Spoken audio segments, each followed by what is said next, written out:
Hello and welcome back to our channel health care tutorials. आज हम बात कर रहे हैं सब्जेक्ट साइकोलॉजी के बारे में। और जो आज का टॉपिक है वो सॉफ्ट स्किल्स को लेकर के जो यूनिट है जो आज हम कवर कर रहे हैं, सॉफ्ट स्किल्स के रिलेटेड जो यूनिट है वो कवर कर रहे हैं। यहाँ पर जो सॉफ्ट स्किल को रिलेटेड जो यूनिट है ये नई सिलेबस में ऐड हुई है, ये इससे पहले सिलेबस में नहीं थी। तो अब हम इसको कवर कर रहे हैं, तो पूरा इस वीडियो में तो कवर करेंगे नहीं। तो इस वीडियो में मैं जो टॉपिक्स कवर करने वाला हूँ वो कौन कौन से हैं, वो सबसे पहले सॉफ्ट स्किल्स क्या होते हैं, उनका कंसेप्ट क्या है, कम्युनिकेशन स्किल्स क्या होते हैं, इनके बारे में बात करेंगे। और building relationship with patient and society, मतलब एज ए नर्स आप पेशेंट के साथ, सोसाइटी के साथ जब रिलेशनशिप बना रहे हैं तो वहां पर आपके अंदर कौन कौन सी कैपेबिलिटीज होनी चाहिए जिससे कि आप अच्छे तरीके से रिलेशनशिप एस्टेब्लिश कर पाएं। तो इन सभी चीजों के बारे में बात करेंगे और ये आपके सिलेबस में कवर्ड टॉपिक्स में आ जाते हैं। तो वीडियो को एंड तक जरूर से जरूर देखिएगा। तो सबसे पहले बात कर लेते हैं सॉफ्ट स्किल्स होते क्या हैं। तो सॉफ्ट स्किल्स एक तरीके से आप देखते हैं कि जो ऐसे स्किल्स जो कि आपके डायरेक्ट जो आपको टास्क मिला है उसको कवर करने में तो कंप्लीटली मदद नहीं करते हैं, लेकिन फिर भी इनडायरेक्टली आपके टास्क को कंप्लीट करने में मदद करते हैं। देखिए, दो तरीके के आपके स्किल्स होते हैं, एक तो सॉफ्ट स्किल्स और एक हार्ड स्किल्स। जो सॉफ्ट स्किल्स होते हैं जिनके बारे में आज हम बात कर रहे हैं, लेकिन एक होता है hard skills. Hard skills directly आपके टास्क को फुलफिल करने में आपको मदद करते हैं। जैसे कि आप देखते हैं कि कंप्यूटर स्किल्स हो गए, आपके आर्कियोलॉजिस्ट स्किल्स हो गए, इस तरीके की बहुत सारी स्किल्स होती हैं, ये हार्ड स्किल्स में आती हैं, डायरेक्टली आपके टास्क को कंप्लीट करती हैं। लेकिन सॉफ्ट स्किल्स क्या होते हैं? कम्युनिकेशंस हो गए, इंटरपर्सनल आईपीआर जिसको बोलते हैं, वो हो जाते हैं आपके। ये सारी चीजें आ जाती हैं आपके सॉफ्ट स्किल्स में। गुड मैनर्स हो गए, ये सब सॉफ्ट स्किल्स में आपको देखने को मिलते हैं।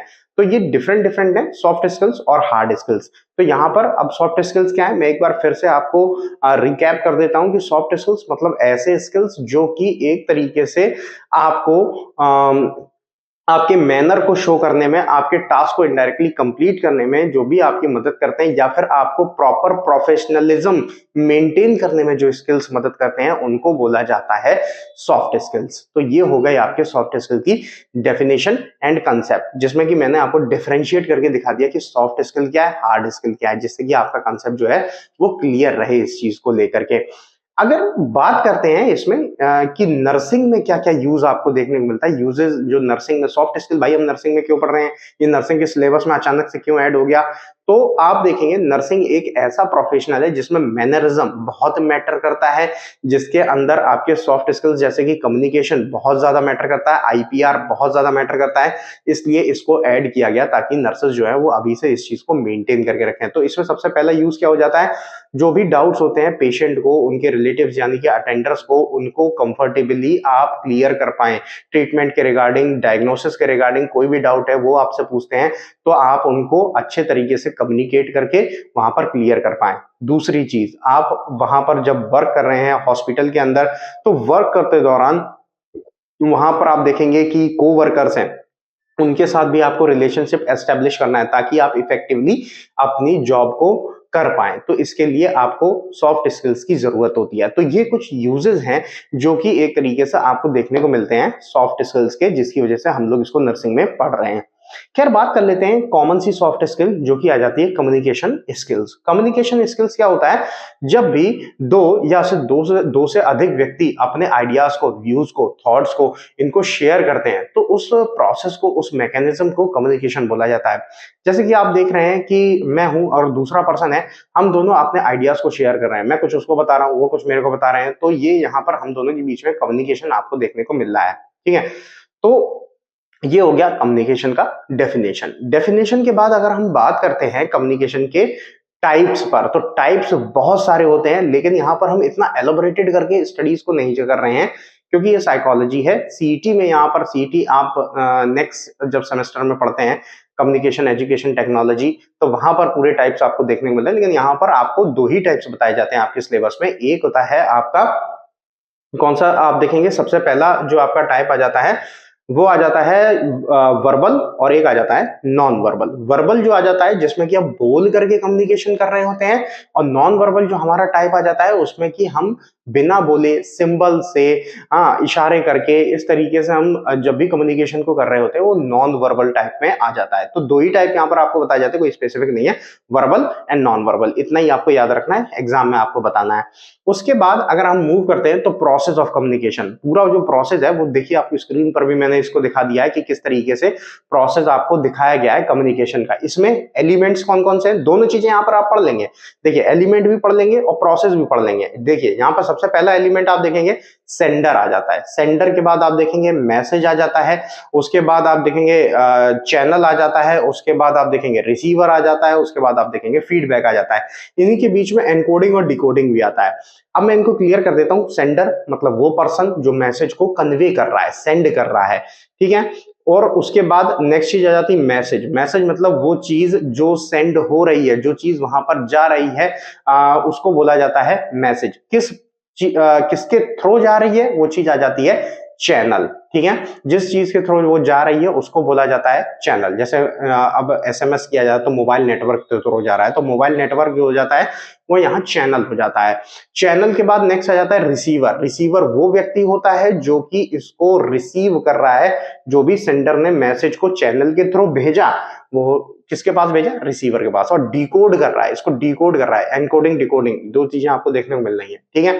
डिकोड करना मतलब उसको समझना, एक सरल भाषा में कह लीजिए समझ रहा है वो कि सेंडर ने क्या भेजा हुआ है। लास्ट में वो क्या करता है, फीडबैक भेजता है। किसको भेजता है, सीधे आप देख रहे हैं कि जो सेंडर है उसको यहाँ पर मैसेज जाता हुआ दिख रहा है कि उसको जो भी इंफॉर्मेशन, जो भी मैसेज भेजा गया था चैनल के थ्रू, वो उसको प्रॉपर्ली समझ में आया या नहीं आया, या इंफॉर्मेशन उस तक कन्वे हुई या नहीं हुई। ये पूरा जो है आप देख रहे हैं, ये आपको देखने को मिल जाता है प्रोसेस ऑफ कम्युनिकेशन।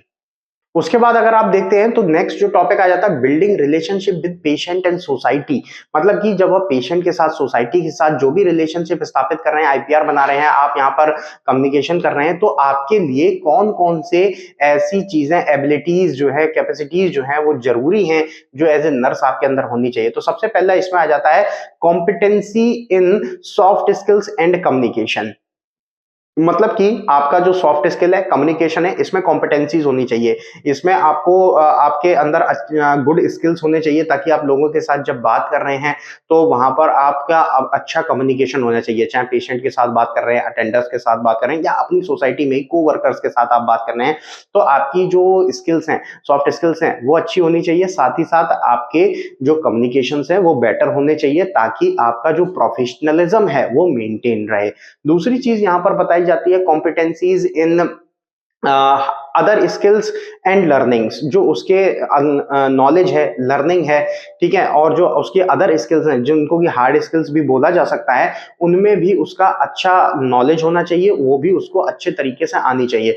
भाई जरूरी नहीं आपकी कम्युनिकेशन ही अच्छी है, आप बातचीत अच्छा कर लेते हैं, आपकी सॉफ्ट स्किल अच्छी है, तो इसका मतलब ये नहीं कि आप अच्छे नर्स हैं। मान लीजिए आपको प्रॉपर जो एक एग्जाम्पल दे रहा हूँ, इंजेक्शन लगाना आपको नहीं आता है, आपके अंदर इंजेक्शन लगाने की स्किल्स अच्छी नहीं है, लेकिन आप बात बहुत अच्छा कर लेते हैं, तो इससे आपका प्रोफेशन अच्छा नहीं होगा। आपको दोनों ही चीजों का बैलेंस लेकर के चलना पड़ेगा। ओके, तो ये चीज हो जाती है। उसके बाद आप अगर नेक्स्ट देखते हैं तो आ जाता है ट्रस्ट। ओके, ये भी आपका कम्युनिकेशन को मेंटेन करने के लिए सोसाइटी में, पेशेंट में बहुत जरूरी होता है। पेशेंट आपको कुछ बता रहा है तो आपको वो ट्रस्ट मेंटेन करके रखना है। कोवर्कर्स भी आपके जो हैं वो आपको अगर कुछ बता रहे हैं या फिर आपसे कुछ शेयर कर रहे हैं, तो आपको यहाँ पर ट्रस्ट मेंटेन करने की जरूरत बहुत ज्यादा रहती है। उसके बाद नेक्स्ट आ जाता है एम्पैथी। एम्पैथी भी नर्सेज में होनी चाहिए, ताकि वो आगे अपना जो रिलेशनशिप है पेशेंट के साथ मेंटेन कर पाए। क्योंकि पेशेंट जब उनको अपनी प्रॉब्लम बताता है तो कई बार आपको लगता है पता नहीं इसको है भी या नहीं है, ड्रामा तो नहीं कर रहा है, इस तरीके से कई बार थॉट्स आते हैं। तो आप अपने पर्सपेक्टिव से उसको चेक करिए, मतलब अपने आप को वहां पर रख के देखिए कि उस सिचुएशन में आप होते तो क्या करते, ठीक है। तो आपको बेटर आइडिया लग पाता है उस पर्टिकुलर सिचुएशन का जो कि आपका पेशेंट सफर कर रहा है, और उसके साथ फिर आप अच्छे तरीके से रिलेशनशिप एस्टेब्लिश कर पाते हैं। लास्ट यहां पर आपको देखने को मिलता है कॉन्फिडेंशियलिटी। कॉन्फिडेंशियलिटी क्या होता है सॉरी, जब भी आप पेशेंट के साथ रिलेशनशिप एस्टेब्लिश कर रहे होते हैं, तो वो अपनी कुछ चीजें आपके साथ शेयर करता है, अपनी कुछ बातें आपके साथ शेयर करता है, तो वहां पर आपको कॉन्फिडेंशियलिटी मेंटेन करके रखनी है। फॉर एग्जांपल मान लीजिए कि उसकी बीमारी के रिगार्डिंग अगर मान लीजिए उसको एचआईवी है, कॉन्फिडेंशियलिटी आपको उसने बताया हुआ है या फिर आपको पता चला हुआ है, तो ये चीज आपको कॉन्फिडेंशियल रखने की जरूरत है।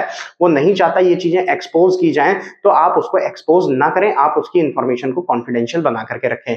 तो इन तरीकों से आप जो है वहां पर जो कम्युनिकेशन है या फिर जो रिलेशंस हैं वो आप बेटर बना सकते हैं अमंग पेशेंट और अमंग योर सोसाइटी। तो यहाँ पर मैंने आपको आज ये टॉपिक्स क्लियर कर दिए। सॉफ्ट स्किल्स क्या होता है, उनका यूजेस क्या है नर्सिंग के अंदर, उसके बाद कम्युनिकेशन क्या है, उसके बाद कम्युनिकेशन के एलिमेंट्स, ये सारी चीजें आपको बताई मैंने। उसके बाद मैंने आपको ये बताया कि आप किस तरीके से रिलेशंस को एस्टेब्लिश कर सकते हैं, क्या क्या कैपेसिटीज आपके अंदर होना जरूरी है रिलेशंस को एस्टेब्लिश करने के लिए सोसाइटी में और पेशेंट्स में। तो अब आपको इन वीडियो के जो भी टॉपिक्स हैं इनमें कुछ भी डाउट होता है तो आप कमेंट बॉक्स में जाकर के पूछ सकते हैं। Thanks for watching the video.